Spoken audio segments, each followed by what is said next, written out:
So welcome everyone. Again, thank you so much for being here tonight. My name is Christy Mahon. I am the owner of Escape Artist Holidays Dream Vacations. Tonight, we are taking a virtual visit to Italy, my favorite place in the world to go. This is part of our ongoing weekly series of events in which we discover a new destination every week. You can see the complete list at that URL you see on your screen. You can register for upcoming events. Next week, we'll be visiting Croatia. After that, Scotland and Greece and other places that are also exciting. And you can also find the links to past events. Last week, we had the Galapagos, for example. So we are going to take our virtual visit to Italy. If you have questions, please put them in the chat area. That will help me juggle your questions and make sure I address everybody's ideas, etc. So when you visit Italy, of course, you have iconic ideas of what that might be. And tonight we are going to hit the highlights. I could talk about Italy for hours on end, but we don't have hours on end tonight. So we're going to hit the highlights. We're going to focus on those iconic destinations. And other places, hopefully I'll give you some ideas, some tips. This way, when you do have a chance to go, you'll be a little better armed to enjoy yourself with great little morsels of information. So we're going to jump right in, and we are going to start, of course, with the eternal city of Rome. Rome is not only the capital of a modern city and country, but it has been the heart of the Roman civilization, had been for centuries, and there is literally history around every corner in this wonderful city. There are, 2,500 years of history to kick around with in Rome. So let's start with the most iconic site, and that, of course, is the Colosseum. It is a must-see for everyone. I always recommend it. Whether you only get to see it from the outside, which is incredibly impressive, or you make the effort to go inside of it, you will be kind of starstruck by this monument. It is nearly 2,000 years old. And what I find fascinating about it is that despite the fact that 2/3 of the construction materials that went into making it are gone, it still stands. What you see today, this kind of oblique angle on the side here, is the same as this angle over here. It's what remains of the exterior wall, and this lower section is actually an interior wall. If you've ever been to an arena, like a football stadium or a baseball stadium, you know there's the outside of the arena and the inside, and there's concourse in between where the bathrooms and the concessions and the stairs all are. This stadium had it too. In fact, this stadium is the progenitor of all of today's modern stadiums. This was the first freestanding stadium, and it could seat as many people as Giant Stadium can seat today. It's a remarkable achievement. Of course, it's also filled with great stories and legends and a lot of history. If you visit today and you want to see the interior, I always recommend you get timed tickets. It makes you have to go at a particular time. You can choose to do it with or without a guide. You get more out of it with a guide. The interior has a catwalk that was built across it about 20 years ago. So you can stand on this partial arena floor and sort of be in the arena. You have to use your imagination quite a bit when you're standing in the Colosseum. As impressive as it is, as massive as it is, there's a lot that's missing. The seats themselves are missing. The floor is largely missing, and its full height isn't there. So you have to kind of use your imagination a little bit to picture how it must have been back in its heyday. But there are other monuments in the city, other ancient ruins in the city that do not require that much imagination. And my favorite for that is the Pantheon.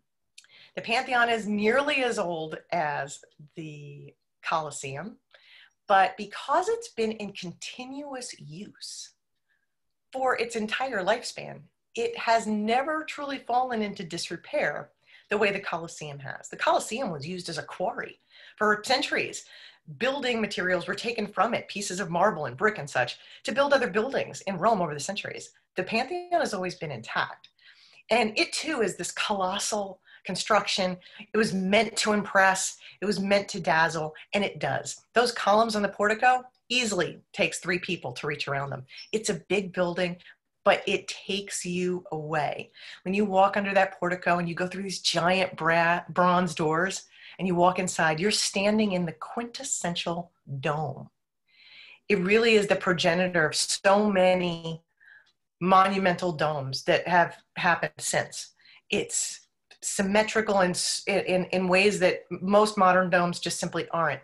If you could inflate a ball inside this building, it would be 142 feet across, and it would touch the floor and it would touch the ceiling in exactly the right space. So it feels like you're standing in a very unique space.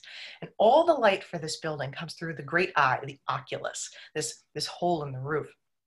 It is a very special place. It's in a beautiful piazza. It's a great place to people watch and really kind of take a bite out of ancient history. There's really very little you need to use your imagination for. Today it is a church. It has been for several hundred years.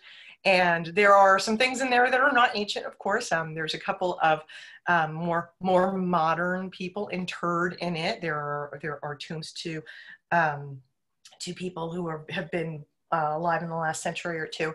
But it is magnificent inside and out. And there are other parts of ancient Rome that aren't quite as obvious, but their engineering marvels still really do dazzle us in ways that maybe go unseen. One of those is the ancient aqueducts, one of which is still functional today, and it feeds the many, many fountains of Rome. It was the way the ancient Romans got fresh water into their city.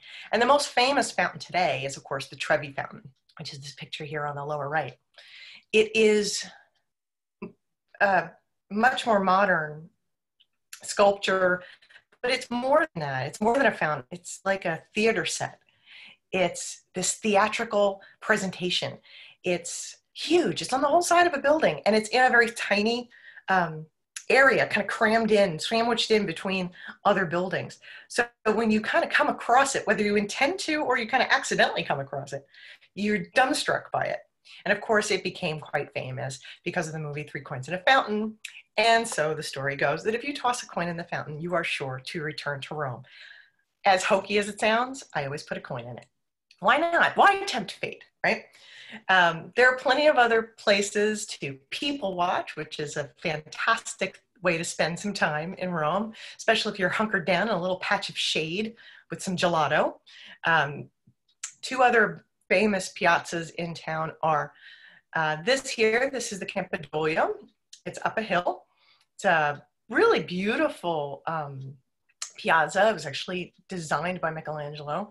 It's where the mayoral palace is, and there are 2 museums on either side. The city,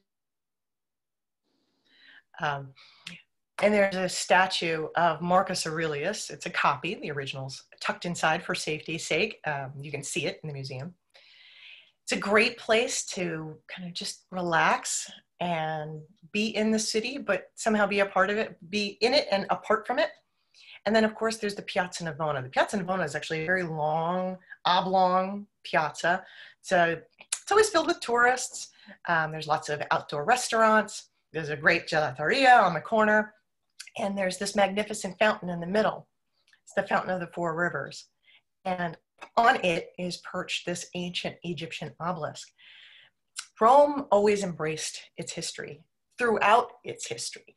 And one of the little unique tidbits I'll leave you with today is that there are 13 genuine ancient Egyptian obelisks standing in Rome, most of which are standing on beautiful fountains or other decorative bases. And there are actually more obelisks standing in Rome than there are standing in Cairo today. They were all brought here as kind of prizes of war, and they continue to dazzle and impress. It's one of those quirky little things you find out along the way as you tour through Rome. As I mentioned, there are tons of museums in Rome. There are some large, others that are rather small. Some of them are state-owned, whereas others are private.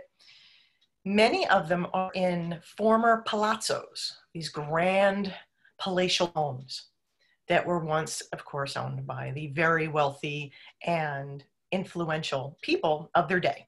This particular museum is the Borghese Gallery, and it was owned, founded, and presided in by the Borghese family, a very wealthy and influential family who put at least one pope on the throne of Catholicism, as I recall. The place itself is just as dazzling as the art that's inside of it. That's something that's unique when you visit these kinds of museums, particularly in Europe and in Italy.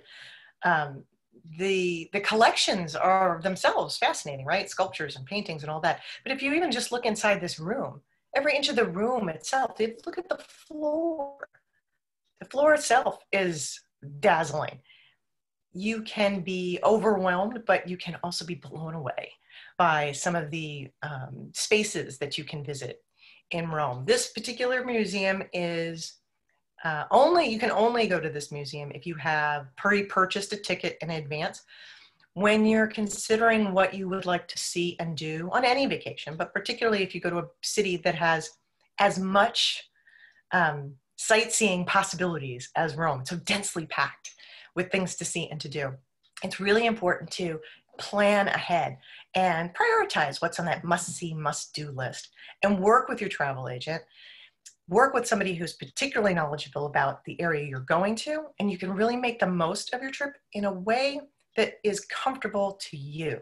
You don't want to be too busy, you don't want to be too slow, you want to do it this pace, do these kinds of things. Work with your agent. That's what they're there for. Leverage their specialty, leverage their knowledge so that you can really have the trip you want to have, because it's not the same as the kind of trip somebody else would want.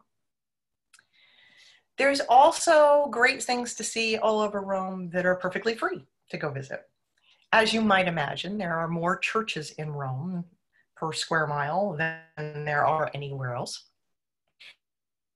And the churches are free. Some of them may have fees for extra things you can see in them, some special aspect of them, but by and large, they're free, although they would appreciate a small donation when you enter.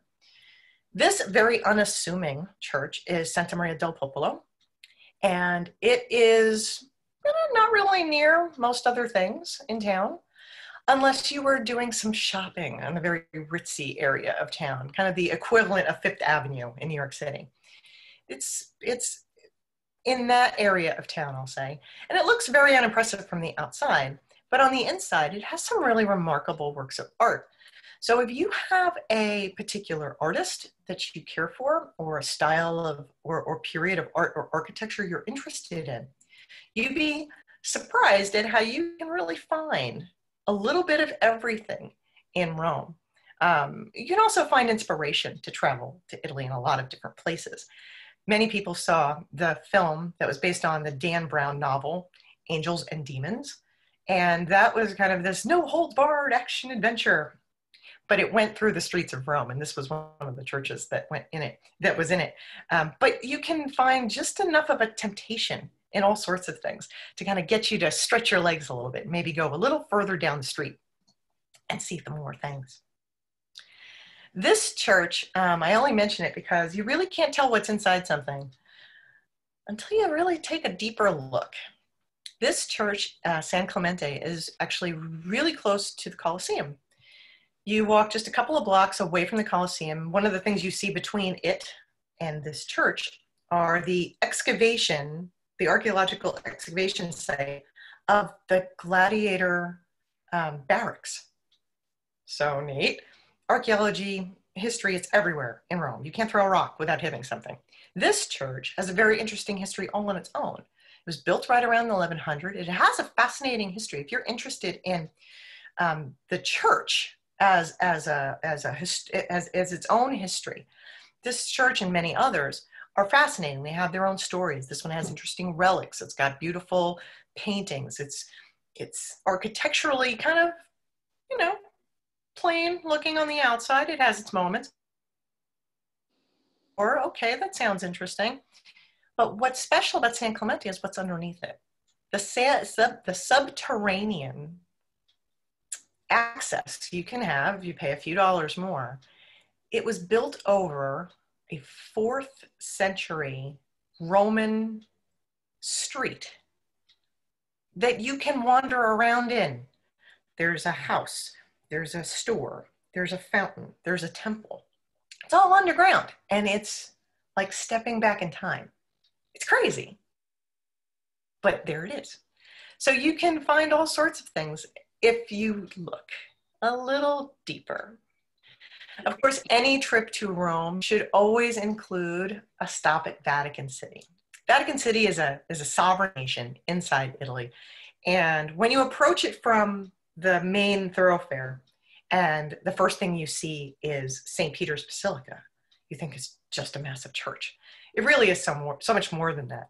And if you walk from this vista, you walk from this angle around to the side to enter the Vatican museums, you'll see this massive fortress wall. It too has a great history. And because of that, there are these fortifications, there are things that you wouldn't expect are sitting in the middle of a great city. There's also quirky things like the Swiss Guard. I don't have any pictures of the Swiss Guard in here, but there's all these great little pearls of joy as you walk around the city, these great pieces of history. But I'll talk to you a little bit about St. Peter's because it is kind of the biggest show in town. Whether or not you're Catholic, whether or not you practice religion, this is definitely something you should come and see. In the spirit of ancient Rome, they built this church to be grand and to be great, both. It expresses both things. And to do so, it does it on a huge scale. This church is the biggest church in Christendom, and it shows. Even as you just approach it, you almost can't believe how big it is. And the piazza in front of it, you see the or left, has these big arms, and thousands of people can sit or stand in this massive piazza in front of it. And that happens throughout the course of the year for special events, holidays, or even when the Pope is standing at his balcony window having a little wave. Everything about it is grand. These columns in this arcade here outside, they're massive. It's like walking through a forest of them when you're underneath there. It's both welcoming and impressive all at the same time. And of course, once you go into the church, it's sensory overload because it is so much bigger than any building you've ever stood in your life. And it's covered with ornate marble and statuary and mosaics, and it's just astonishing. And you really can't understand how big it is. I mean, you know it's big, but if you can pry your eyes off the walls and the ceiling and look at the floor as you're walking up the aisle, because you enter from kind of the foot of the church and you walk towards the altar.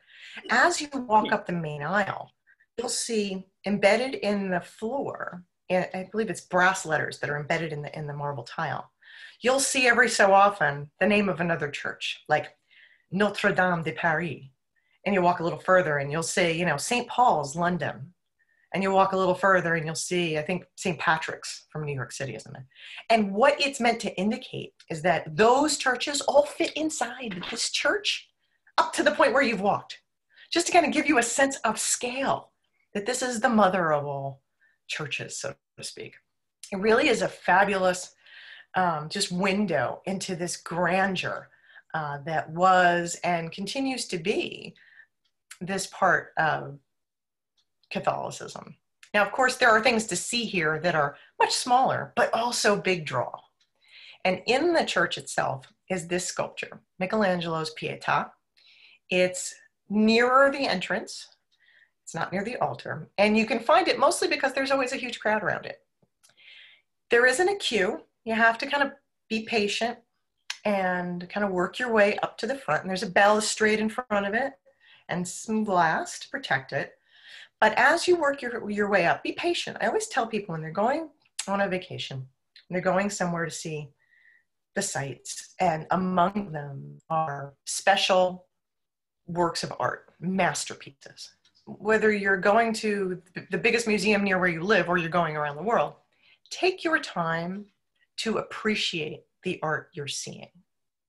So when you're in a crowd like this and you're kind of wiggling your way towards the front so you can see it, I beg you, take your time once you get to the front to soak it in.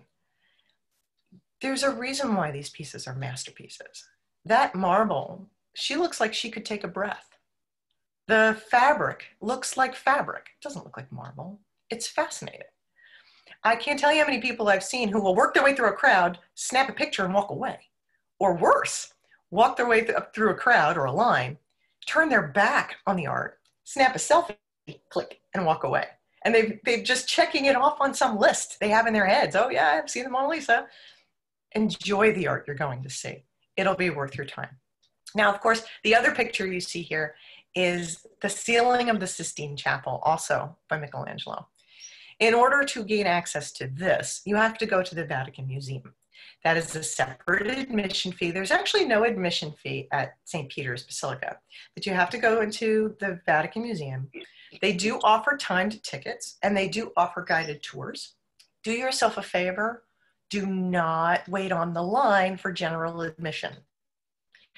I can tell you that 26 years ago, the first time I went, I didn't know any better. And I stood on line that was, no joke, a mile long. It wove its way around the fortress that is Vatican City. And we were on line for quite a while. Take the advice of your travel agent. Get a time ticket entry. Take a tour guide or an audio headset, and you'll appreciate more of what you're looking at. In a room like the Sistine Chapel, it isn't a physically large room, but it is the room that everybody's aiming for. So you do want to be able to get in there and appreciate it. It is, again, this kind of sensory overload, this feast for the eyes. If you want to be the smartest person in the room, you want to be the rock star, bring binoculars or opera glasses.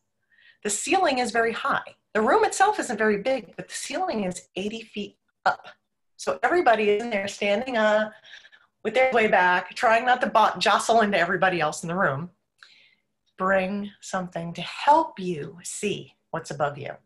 It will be worth the extra effort, and people will be envious of you. So that's Rome in a nutshell. There's so much more to share, but here's a few tips. There definitely are truly 7 hills of Rome. It's not a euphemism for something. There really are 7 hills of Rome, and it pays to be sure-footed. That means wear the best walking shoes you have. No flip-flops.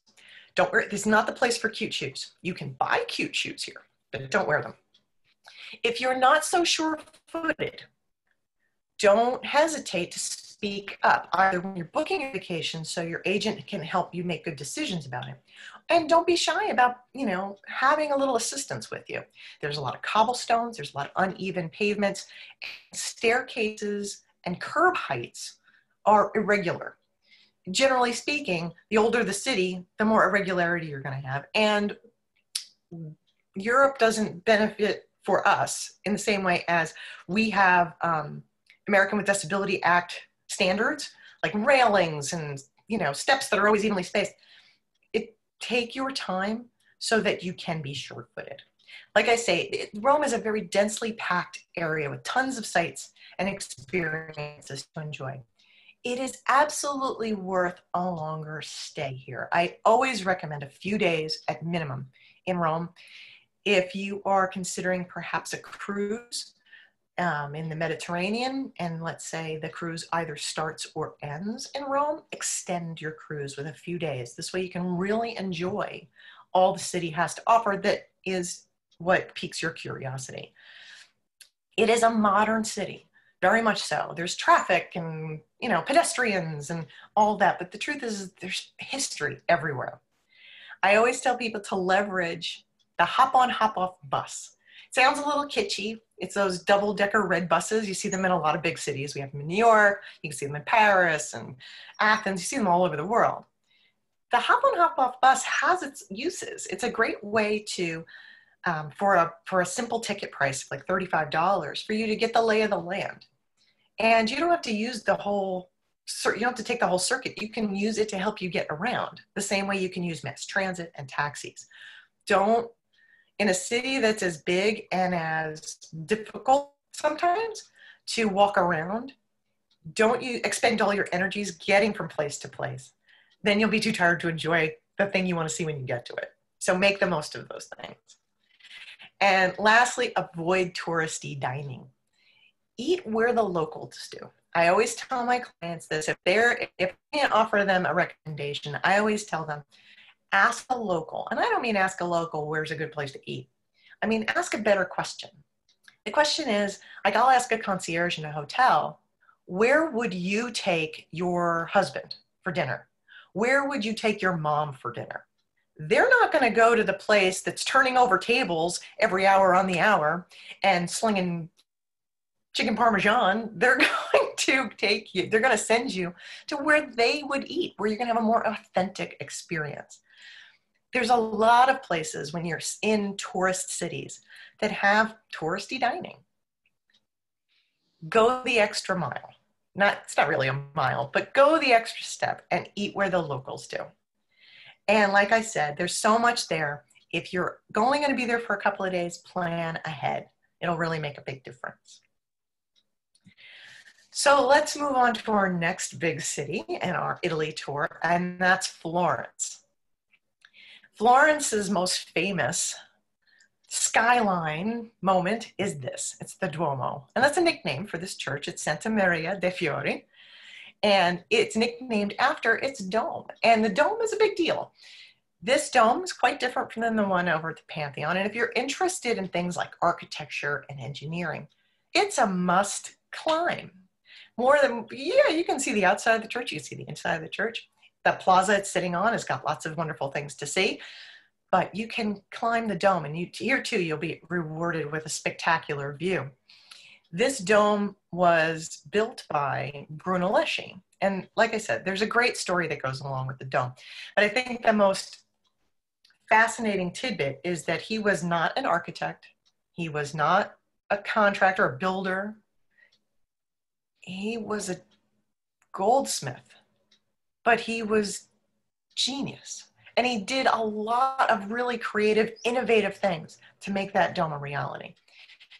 When you go, if you have an opportunity to take a tour or visit some of the museums in the area that talk about this stuff, take the time. You will be fascinated by the stories that go along with these places. The exterior of the church is beautiful. It's all inlaid marble in different colors of ochre and ochre and white, all different marbles. The sculptures on the exterior of the church are beautiful. But just across the plaza from it, excuse me, is what's called the baptistry. And it too is this ornate, elaborate building. But these doors on the exterior of it were a game changer when they were designed. They actually came into being before the Renaissance. And these doors were so influential on the Renaissance. Michelangelo called them the gates of paradise. And there's a whole big story about it. Don't get me started. But again, there's art everywhere.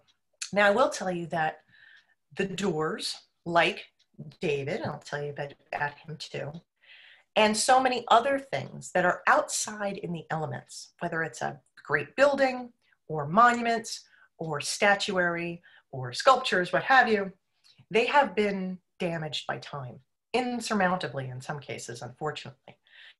There are a lot of buildings, ancient monuments, and even not so ancient monuments that have taken a pounding, as it were, from pollution, acid rain, things of that nature. And over the last 50 years or so, many countries have taken great pains and made great strides in preserving them, in kind of resurfacing them, to kind of clean them up. And in some cases, removing the original work of art, if they can, and putting it indoors and putting a copy, a replica outside, so that you still understand where the original would have been and you can appreciate it, what it would have looked like, but you can see the restored original indoors. And that's very much the case with Michelangelo's David. David is probably the #1 attraction in Florence as far as art goes, although you have plenty to choose from. If you are a lover of art, this is your city, especially the Renaissance, and not just art. There's fantastic stories of art, poets and writers scientists and engineers, families like the Medici, the politician princes, so many things that we have come to understand about the Renaissance all flourished right here in Florence. But David, as a work of art, is certainly one worth visiting. If you have the time, if you're going to be in Florence for more than a day, you need to make the time to go a little bit across town to the museum where he's standing. It's called the Accademia. It's a very small museum. And while there are other works of art there, David is the biggest thing in town. And there too, a timed ticket will get you kind of right up to the guy you want to see, and you can stand there and appreciate him in all his glory. It's absolutely worth it. But if you don't have the time to see David in person in the museum, you can certainly see him here in front of the Palazzo Vecchio. It's a grand piazza in front of it, right? So it's a big public space in front of it. Here too, there's shops and dining and stuff like that. But this building, which I don't have a great picture of it, I just have a picture of the door, but it was the seat of government, as it were, in Florence at the time. So it is also now a museum, and it's got fascinating stuff inside. Again, there are so many museums in Florence too. Lots of different artists can be different periods of time. And if you remember, Galileo was also from this area. And so there is a fantastic science museum. It's called the Galileo Museum, but it's not just about him. So there are lots of options. Some of them are in these grand palazzos, some of them are not. And it's worth the time to spend, especially if you are interested in art. The most famous museum in town is the Uffizi Gallery. It's about a medium-sized museum. It's not really all that huge. If you're not going to stand in front of every painting and drool, you can get through it pretty quickly. But if you're like me and you feel the need to stand in front of the Botticellis and the Raphaels and the Da Vincis for a while, you can enjoy yourself in there for quite a bit. The nice thing about the exterior of the Uffizi is it's got this nice courtyard, and there are these niches. You can see two of them right here. And in each niche is a statue of a famous Florentine. Now, they're not all from Florence proper, but they're from the area, the region. And so as you walk around the courtyard, you're going, wow, he's from here too? Wow, he's from here too, because you recognize the names, even if you don't have a lot of intimate knowledge of what they were famous for. The names like Dante, Machiavelli, Galileo, Da Vinci, Michelangelo, they're all standing there. It's a really fabulous way to honor all these creative, innovative people that are from this region. You almost can't help yourself but think, what's in the water here? Because that's a lot of genius in all in one place. And as if that wasn't enough, you can kind of reaffirm that if you visit this church. It's not hard. You can kind of walk from where the Palazzo Vecchio and the Uffizi is, take a short walk to Santa Croce, stop for gelato along the way. You know, when in doubt, have gelato. And this church, it's kind of unassuming looking. It in of itself, it's a nice church. But what's interesting about it is all along the aisle on either side are monuments to people who aren't buried there, but are famous Florentines from the area, or actual tombs of people, such as Michelangelo. So you can visit this church and just walk, like I said, up the aisles and just be constantly amazed at all these names. Marconi, Fermi, and all these, really? All these people were from here? Yes, they were. And if they weren't immediately from Florence, right, they were from the surrounding towns and stuff in that area. And many of them from that same time period, this kind of age of discovery, right, when everybody was really firing on all cylinders and making some pretty great things happen. The Renaissance really started and flourished here. There's lots of stuff to learn about Florence before you go that will help you kind of guide your trip. There's a lot of drama in this part of Italy, where politics and warfare, religion and money all kind of come together to create this kind of dramatic environment in which so many really interesting characters from history, you know, tore things up a bit. One of the other things I didn't talk about, but their kind of economic and social economic lifestyle really was focused around guilds, which are the equivalent to our, or like the predecessor of our modern trade unions in a lot of way. And so there's a lot of really interesting historical lessons to kind of touch and live and learn in a place like Florence, because it's right there to enjoy it and learn about it with it in a tactile kind of way.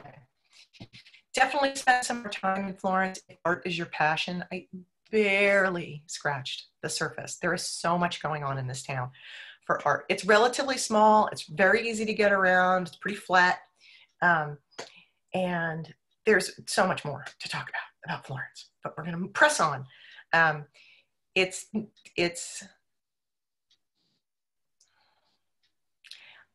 We'll have to have another one just about Florence. We'll keep talking. Anyway, what else is in the region is the rest of Tuscany. Florence is just the gem of Tuscany, but there's so many other things to see and do in Tuscany. And of course, the most famous thing in the area besides Florence is the Leaning Tower of Pisa. And some people think, oh, it's a little kitschy, isn't it? Really? Is it worth the trip? Yes, it actually is. I thought it was going to be real touristy the first time I went. And I have to tell you, I was very, very impressed. The town is beautiful. And this area where the Leaning Tower is, it's this beautiful, beautiful field. It's got a massive cathedral in it, the bell tower. The Leaning Tower is a bell tower. And yeah, there's plenty of tourists milling about, but it's open space, you're outside. It's a lively environment. It's not a trafficky environment. Pisa's got a lot of streets. A lot of the older cities like Pisa and Siena, you can't get into them really with cars. So it becomes more of a pedestrian area. Lots of shops, restaurants. I ate one of the best meals I've ever eaten in Italy, just down the block from this. I tell you the truth, it really does lean. No doubt about it. If you are interested in going up the Leaning Tower of Pisa, you do have to buy your tickets well in advance, like months in advance. It's a little more expensive than maybe a museum. The price is well worth it. And it's a ramp. It's not steps. There are a few steps near the top, but it's actually pretty easy to go up. You do notice the tilt the further up you go. And they have quite literally unleaned it to the point where it's not just safe to be around it, but to go up it. At one point in history, it was actually leaned too far over and it was very unsafe. They've done some really amazing modern engineering to get it to be what it is today. And that's your view once you're up on top. It's this view of the countryside and the mountains in the distance. There are other great places to visit in Tuscany. There's Siena. Siena is this beautiful medieval city. It's a great place to take a walking tour, like a day trip from Florence. Great food, beautiful neighborhoods. The neighborhoods all kind of get into it, have a big kind of festival, friendly competition, not so friendly competition that culminates in the famous horse race in the, known as the Palio. And I wouldn't want to be there for that. That's like, you know, a little madness. I'm not into that scene per se, but they transform this massive palazzo, which is all brick really, into a racetrack, and they pack it with thousands of people. And it's a spectacle for sure. If you are interested at all, you should Google that one and check out some YouTube videos. There's also, besides from cities and other cities, there's also villages. This is San Gimignano. It's a hill town. It feels very medieval still. Yeah, there's modern shops and restaurants, and it's a great place to people watch and stroll around. There's no big attraction in San Gimignano. It is the attraction. It's its own destination. It's a beautiful, beautiful, very laid back spot. You'll always see artists in the streets, even Americans who go there to paint because it's such a beautiful thing to look at. I have a painting of San Gimignano in my kitchen. And then of course there's just the Tuscan countryside. And this is kind of the view around San Gimignano. It's vineyards and orchards and, you know, fields full of sunflowers. It really is like that. And a lot of people are interested in renting a villa and spending time not in cities when they go to Italy, but rather in the countryside, or a little bit of both. This is an example of a villa you can rent. The nice thing about the villas is that they're suitable for 6, 10, 12 people. So they're great for sharing. So if you wanted to go with friends or like your extended family, this is an excellent way to kind of accommodate everybody. There's plenty of bathrooms, plenty of bedrooms. They also come with other things like not just housekeeping, but you can hire a chef, or you can do other things like shop local and cook local yourself.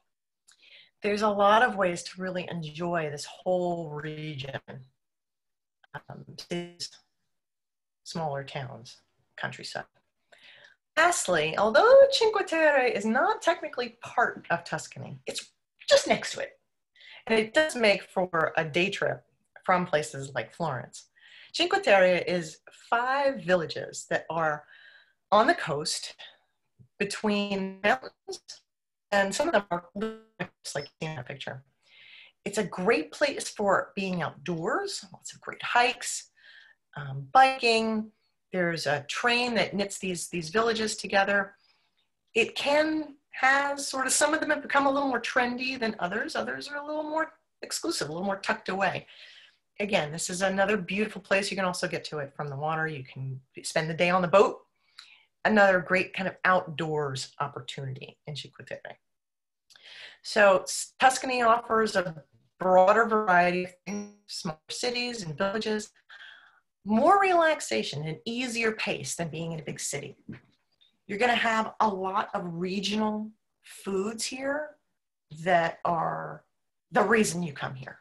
Wines, cheeses, cured meats, produce, fresh produce. They are both farm to table in their habits of serving food, but also seasonal. So you're going to eat artichokes when artichokes are in season, and they're going to knock your socks off. It's very much a way of life in all of Italy, and this is where the soil is so fertile. You're going to have the most amazing things here. Lots of varieties on things like accommodations, like we said, and some outdoor activities as well in Tuscany. So now we're going to jaunt over to Venice. Venice is a very special place. I know that sounds obvious. It's an obvious thing to say. Venice is unique. It is. And in some respects, it's hard to describe. Everybody knows that there are no streets in Venice. It's all waterways. And it does, by default, change the environment when you go. You realize very quickly it's quieter. Even when you're on a crowd outside, it's quieter because the din of traffic isn't there. Yes, there are boats on the Grand Canal, but it's not the same. It's not the same as being in a hustling and bustling city. It's very different.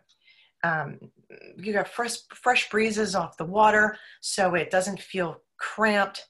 The light is different here because it's reflecting off of all this water. It's a very unique place. It's a very special place. I always recommend people, if you're going to get a chance to go to Venice, go at least overnight, because the city really changes at the end of the day for a few reasons. But this is what Venice looks like from space, right? This is Venice from the air. And this is the Grand Canal. This is the main thoroughfare that goes through the island of Venice. And then there's millions of little canals all in here. And then there are other islands in the lagoon around it. A train can bring you into the city from the mainland. There's also the cruise terminal that's here.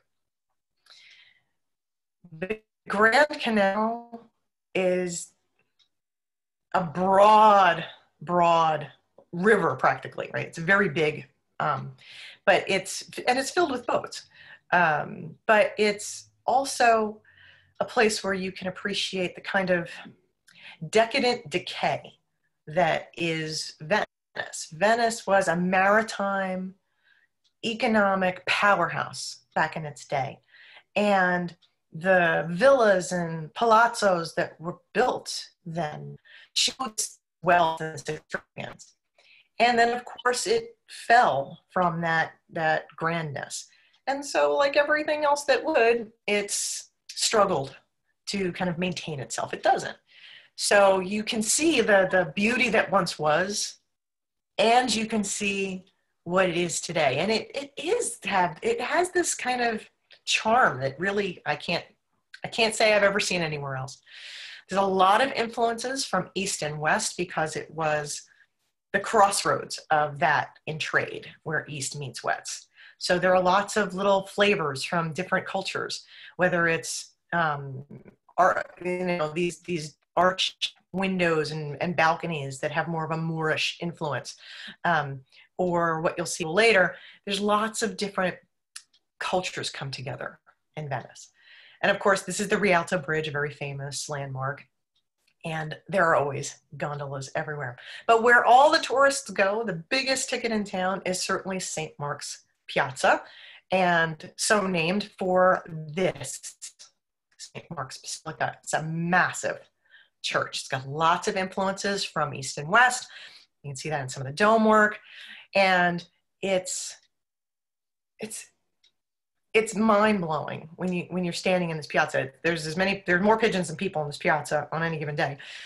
But it's really a place where you're going to go because this is where the biggest attractions are in the city. When you go inside St. Mark's, and I do recommend you take a guided tour of the big things that are right here, because you're going to learn more about them and it'll be more meaningful that way. When you go inside St. Mark's, I know when I did, I swear my jaw hit the floor. It's so overwhelmingly gold. The whole ceiling, all the domes, all the archways is mosaic. Those little stones, those little tiles. And the vast majority of this was a massive display of success and wealth. And in many ways, thanks, right? There's a lot of gratitude in this. It's a remarkable, overwhelming spectacle. But again, if you can pry your eyes off the rafters and look at the ground for a minute, if you can see an expanse of the floor, when there's like a clearing where there's not a lot of people standing, there's like a mosaic tile floor. It's all like geometric patterns in black and white marble. So your brain is like, oh yeah, there's a pattern. But what your brain is also noticing is that the floor is waved. There's like humps in it. It doesn't move or anything, but it's settled over the pilings that are holding up this massive church. And that's when you kind of realize, oh, right, solid ground. No, this city was built on water. It was built in a most fascinating way. Yeah, there's ground way under there, but there's a lot of engineering going on keeping this massive city up. I also tossed in this little picture of the bronze horses. These actually came from Constantinople. Great story with them. I will not drag you through it because we'll never get out of this presentation. But you can see the originals inside, and then there are copies up on the rooftop. It's a really great way to walk then next door to the Ducal Palace or the Doge's Palace. This was the seat of government. You're going to want to take a tour of both St. Mark's and this. It'll give you a much better understanding of what that powerhouse status came from, right? The economics, the all of that built this city, and the unique government that they had to manage it, and simply the ridiculously ornate grand salon. You really get a sense of the power that was once theirs in Venice. And of course, along this frontage is where you'll see all the gondolas. It sounds a little hokey, but the truth is you want to go on a gondola ride. You absolutely do. I know it sounds like, really? A gondola ride? Isn't that kind of cheesy? Go on a gondola ride. Now, you should also absolutely buy like a 3-day ticket to the Vaporetto. Or how many ever days you're there. The Vaporetto is the equivalent of a city bus, except it's a boat. So you can go up and down the Grand Canal to your heart's content. And that's a cool way to see the city. It's a great way to get around, but go for a gondola ride. Now, where the boats are tied up, you'll see many gondoliers. They're happy to take your business. They're there to kind of haggle and chat. They are happy to talk to you about their gondolas. Their boats are a marvel of boat building and engineering, quite frankly. Most gondolas seat 6. If you're not being spontaneous about that kind of activity, like trying to get a gondola ride on the fly, we'll book it in advance, especially if you're traveling as a couple or as a solo traveler. If you book it in advance, first of all, you're sure to pay for your seat, not the whole gondola. And you don't have to have any anxiety about whether or not you should or you shouldn't, right? That last minute jitters about doing it, don't sweat it. It'll be set up in advance. And that's something I'm happy to do for my clients. While you're on your gondola ride, you're usually about 30 minutes. Like I said, he'll give you a bit of a tour, and he'd be happy to answer your questions. He's an ambassador for his city, and he's happy to have you there. So many people are too. As you would imagine, many of these cities really do rely on tourism. So take the gondola ride. My biggest advice for visiting Venice is this: get lost. It's my best advice for when you visit Venice. Get lost in the neighborhoods. Everybody, every tourist is going to be in that square in front of St. Mark's, because that's where all the big ticket items are. They're going to be by the Rialto Bridge and the church and the Doge's Palace and the Campanile, the big bell tower. And that's where they congregate. It's where there's a lot of restaurants, a lot of shopping. Don't just do that. Get lost. Quaint neighborhoods, great food, pretty churches with surprising things in them. We stumbled upon a wedding, and they handed us rice to throw at the bride and groom when they came out. That doesn't happen if you stay in the tourist section. Magic moments happen when you get lost in neighborhoods. And if you take the time, you can even visit some of the other islands like Murano and Burano. Both of them are very close. You can take a ferry to either one of them. Again, they're not as touristy, so you're going to have a little more of an authentic experience. Murano, of course, is where the famous Murano glass is made. Totally cool. Also some very great restaurants out there.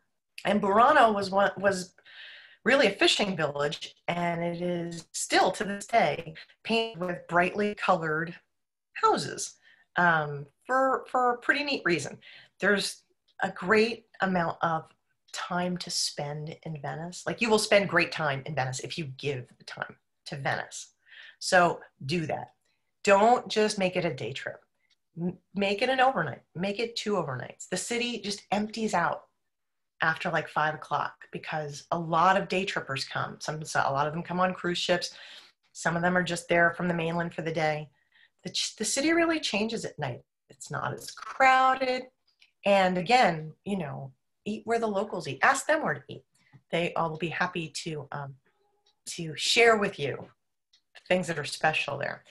The kinds of food that you're going to get in Venice are different. There's great seafood, but you're going to have a lot more northern dishes, kind of the stuff that we come to think of as Italian food that you would get in an Italian restaurant here in the States.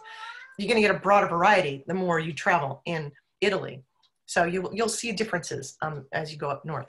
Definitely hop a Vaporetto or ferry to explore. You're going to see lots of influences from the east and the west in Venice. And like I said, evenings are very different and very much worth your while. Spend the night in Venice. And that's my cat in the background. So the next place we're going to visit is one of the most popular places to go beyond the big cities and Tuscany, and that's down in the Bay of Naples. A lot of cruise ships will stop down here, so you often get a day. But it's also a great place to make a base of operations for a few days. And the most famous thing to see down in Naples is the thing that makes this part of the map infamous, and that's this. It's Mount Vesuvius. Yeah, that volcano might have buried a city or two a couple thousand years ago. This is it. But you can enjoy Naples all on its own. Naples is a great day, a great day to spend shopping, strolling, eating, some cool museums. There's some interesting World War II history here as well, and some beautiful churches, some amazing things to buy down here. There's a lot, and it's true all over Italy, and I'll get to that in a few minutes, but there's a lot of really special things that come from here that you'll see and appreciate while you're here. But the big reason a lot of people come here is to see Pompeii. Pompeii is across the bay from Naples. By train, they take a escorted tour. They're likely going to bring you on a motor coach. You can also go across by ferry. There's lots of ways to get there. And Pompeii is truly worth the visit. A lot of people I know, have an interest in history already, but this is more than history. This is a city frozen in time. A moment, literally. The volcano erupted in 79 AD, August 24th and 25th, buried not just Pompeii, but a bunch of surrounding towns and cities.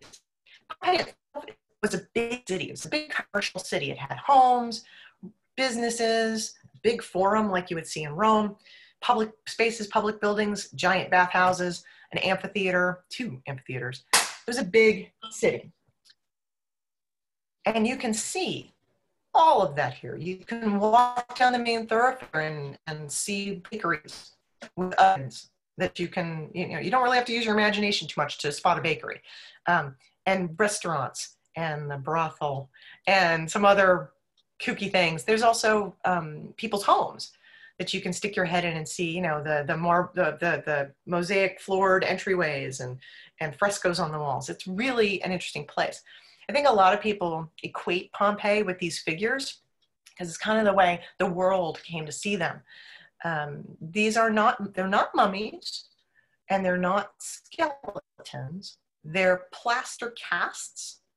Every now and then you might see some in like a traveling exhibit around the world. I know I've seen them a few times that way here in the States, but they do have a fair amount of them at Pompeii.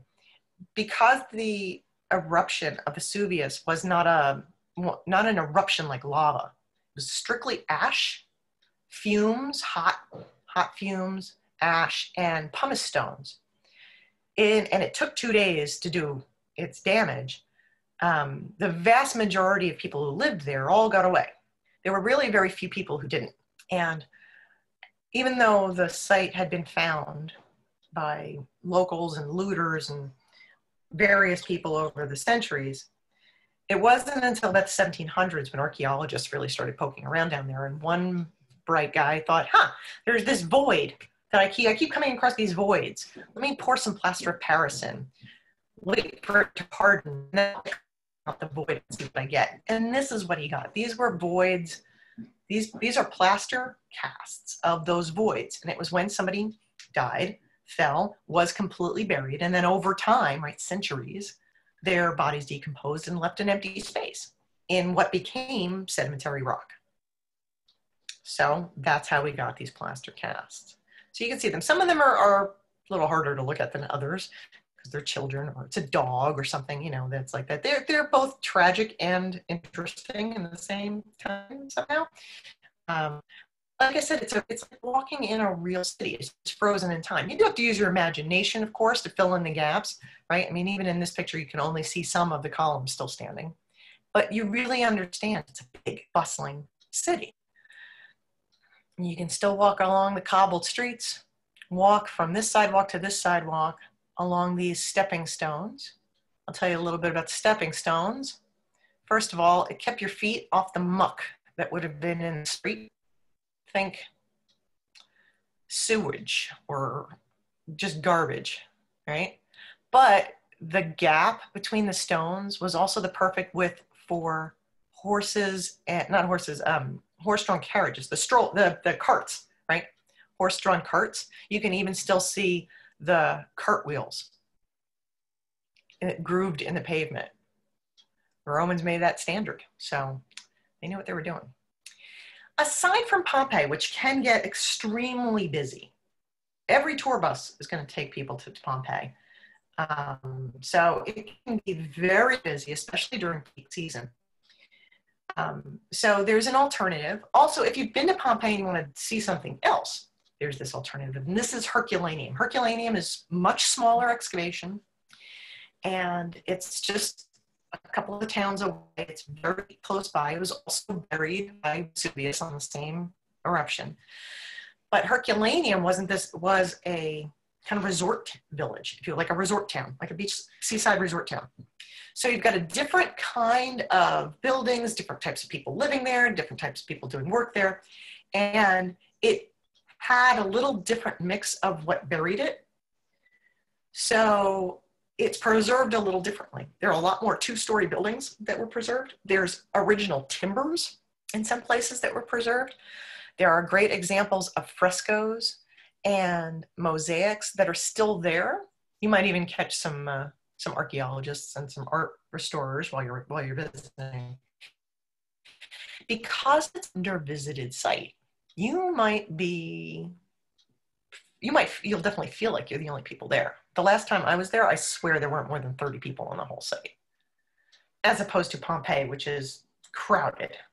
So there's an opportunity to have a different experience that's very similar, you kind of get similar stuff, but you might have it more to yourself, which is kind of fun.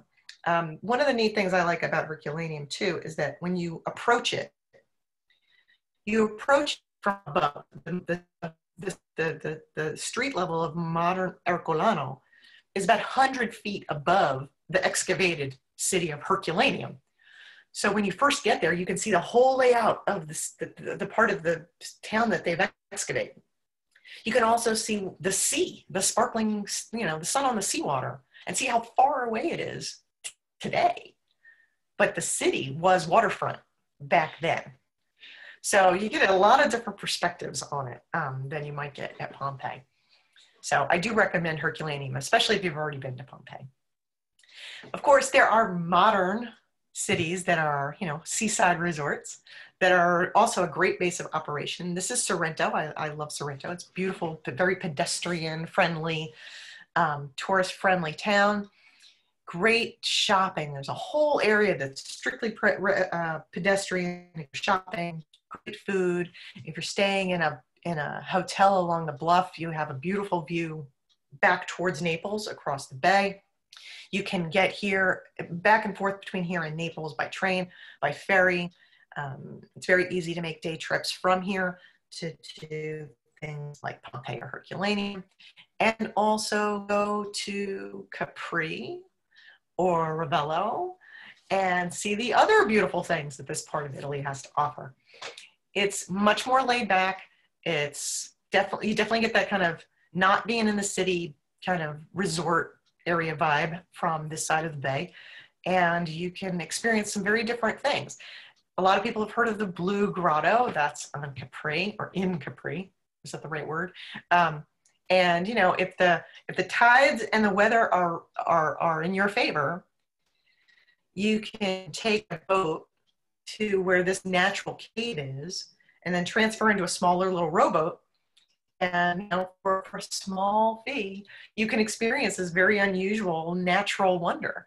It's a cave that's partly submerged with a doorway that lets the boats in and out, with the sun kind of coming in, and it lights up the water from beneath, and it makes this remarkable blue. It's very unusual. It's very unique, and it's special because not everybody gets to do it, partly because the conditions have to be right. So that's the Bay of Naples area. Like I said, seaside towns are great for relaxing. There are beaches down there, of course. Lots of different local flavors. Limoncello comes from here, for example. There's great ways to get around. The trick down here is because the sites to see are a little further apart from one another, you do have to plan ahead so that you can, or your travel agent can help you work out the logistics so you can see the things you really want to see. We're running a little long, so I apologize that we're running past an hour, but I have to talk to you about the food. So we're going to make this quick. So eat like a local. I've mentioned it already. Eat like a local. And I always start with a picture of gelato because by now I'm definitely craving it in my presentation. Gelato is not ice cream. Don't mix the two up. And while you're in Italy, every chance you get, I want you to have gelato. It comes in a lot of great flavors. It's another one of these things that is affected by the seasons. So if you're there in the summertime and all these great fruits are in season, you're going to get melon gelato and lemon gelato. And oh, it's so good. And you'll find some kind of unusual things. This one on the top is hazelnut and sesame. Try it. Just go crazy. You won't regret it. Of course, you can't go to Italy and drink some pizza. Pizza is definitely street food. And you kind of see it a little differently than we do here. You don't really see the round pizza by the slice kind of thing. You'll see more of these rectangular, big, you can tell they are made in big sheet pans. And they come with all different toppings on them. You just kind of point to which one you want, hold up your fingers so they know how much you want, and then they'll cut the right piece for you, weigh it, and sell it to you. It too is always covered with what's in season ingredients. I had a fantastic slice of eggplant pizza. Oh, so good. It's kind of atypical, right? If you want like a personal Neapolitan pizza in Naples, why not? You'll see something that's a little more like what you're kind of used to seeing, like a round pizza, except it's smaller, right? It's a personal size pizza with fresh mozzarella and basil. So good. Now, I know I've kind of poo-pooed touristy restaurants. I don't mean all restaurants are touristy, nor should all tourist restaurants be shunned. There are restaurants that are absolutely worth your time that are mentioned in tourist guidebooks. This one in Venice is one of them. Ristorante da Raffaele. It's fantastic. I had a delightful dinner here. One of the best I've ever eaten. Yeah, it's canal side, but if you go inside there, it's a beautiful dining room, a fireplace, copper pots hanging from the dining room ceiling. You might even see the owner's little dog kind of walking around, because he owns the place. Delicious and a wonderful experience, a wonderful dining experience. If you don't already know, of course you're going to have pasta while you're in Italy, but it's a course. It's not the entree, which means you get to eat more of the yummy food. All different types, of course. Again, what's in season, what's regional. You're going to experience that. This is a bowl of pasta I had in Pisa. I could have eaten 6 more bowls of it. It was so good. It was fresh zucchini and fresh fettuccine and butter and white. Oh, so delicious. Stretch yourself. Trust the specials menu. Whether you're going to sit down for a whole meal or not, you're going to want to experience the regional specialties. Of course, wine. You can't go wrong with a glass of the house wine virtually anywhere. It's going to be good. But of course, there's limoncello down in Sorrento and great cheeses and cured meats. Like a king, because this is where that food comes from. And you should. You totally should. You will not regret a morsel of it. And then lastly, I want to talk about bringing Italy home with you. There are so many wonderful traditions of creativity all over Italy. There's so many generations handed down artisans that really are just spectacular at what they do. Take the time to not just appreciate them, but spend a little on yourself to bring some of it home. These pictures are all things you can get up in Venice. Beautiful blown glass, lace works. It doesn't have to be something big and expensive. It could be a piece of jewelry that's easy enough to pack. But don't prevent yourself from buying the thing that's really captured your attention. Even if it sounds like, how am I ever going to get it home? A lot of places will ship things home for you if it's delicate or awkward size, weight, what have you. Don't have that moment where I don't know how I'll get it home, keep you from getting the thing that you want, because you're going to be able to have Italy home with you. I walked into a ceramics shop like this one up here on the upper right, and I knew I was going to leave with a platter. And I was in there for about 40 minutes, oohing and ahhing and everything. And I finally started, I found myself shelling out about $100 to get this beautiful platter that now sits on my dining room table, and I get to see a little slice of Italy in my dining room every day, and it makes me happy. Don't be afraid to do it. In Sorrento, they're famous for their inlaid wood. These are all like little jewelry boxes, that kind of stuff. They're beautiful. They're like mosaics out of different kinds of wood. Some of them are different kinds of wood. Some of them are different stains of wood. They have, pieces you can hang on the wall, and they also have much bigger pieces. If something speaks to you, take it home, including foodstuffs. You can bring home wine, totally, or extra virgin olive oil, or balsamic vinegar.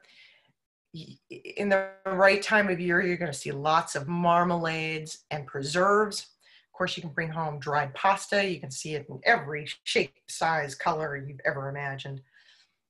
Bring home a taste of Italy. You can share it with your friends who didn't go with you, and then they will even be more jealous that you went without them. And then, of course, there's fashion. And we didn't talk about it because that's a whole other tangent. As Milan is the fashion capital of Italy, we didn't even go there. But you can window shop to your heart's delight in places like Florence and Rome, where we talked about earlier, and see that some of the most spectacular fashions, new cutting edge stuff, or even just spectacular things that you would never buy. But you know what? Maybe you'll bring home that spectacular pair of shoes, or a belt, or scarf, or a purse, or gloves. Don't deny yourself a treat. You want to bring Italy home with you. So that's the big show. Let me tell you a little bit about what's next. So who's the Italy traveler? Really everybody. Solo travelers, couples, friends, families, right? Multi-generational groups. When you are when you reach out to your travel advisor, talk to them about who's going on your trip. It will help shape, I would help shape the trip so that it's suitable for everyone, everybody's fitness type, everybody's interests. It really is a place that offers so much. I made mention earlier about being an able walker and being able to handle stairs, just because it's something that you have to be sure-footed about. Even if you're not, talk to your travel advisor. We are happy to help you make wise decisions along those lines. Of course, people who are history buffs, who love culture and art, food and wine, shopping, all those things are great inspirations for going on a trip to Italy. If you have a family history, your family heritage is Italian, that's an excellent reason to visit Italy. And a lot of people go on religious pilgrimages to Italy. Actually, they go a lot of different places, but Italy is chock full of great places. We didn't even talk about that stuff. But there's always a good reason. Italy's always a good idea, always. And it doesn't even have to just be for special occasions like honeymoons and retirements. Heck, next June's an excellent excuse to go to Italy. So that's all great. Now what do I do? So now you call me. There really is a vacation for everyone, but not every vacation is for everyone. So work with a travel professional and we'll help shape a trip that satisfies your interests, correct any expectations that might be askew, and find the trip that's really custom to you and the kind of experiences you want to have, the kind of budget you have, all those things that go into crafting a really personal vacation. That's the kind of work that and benefits you get from a travel agent. And also because of what's going on in the world right now. Italy got a bit of a bum rap because they were kind of the first country to get clobbered by COVID after it was beating the daylights out of China. Italy has rebounded fantastically early on in the summer. They're in great shape. And even though Americans are not yet welcome to the European Union countries, when we are, I in earnest recommend a trip to Italy. And I do recommend you plan now for those eventualities. If Italy is on your list, let's talk about it, because when everybody's ready to suddenly travel again, it's going to be harder to get my attention. Let's talk about it now. Just a special note, I have exclusive pricing on 2 celebrity cruises that are Italy rich. One starts in Venice and works its way around Rome. The other one does the other way. And each of them are 9 nights, and they make port in Italy 7 times each. It's kind of a really great Italy, both of them really great Italy itineraries.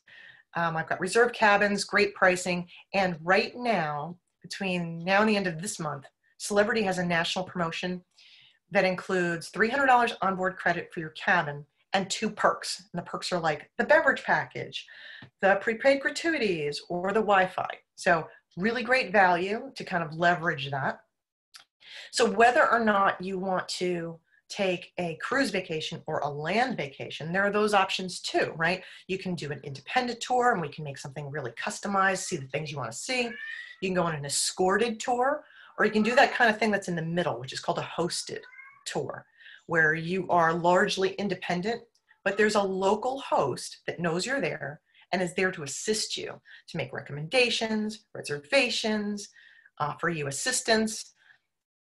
It's the best of both worlds if you're more of an independent traveler, but maybe you not entirely confident traveling somewhere where you don't speak the language, for instance. So there's a vacation for everybody. If you are interested in more of a land vacation, I do a lot of that for my clients. So I do both.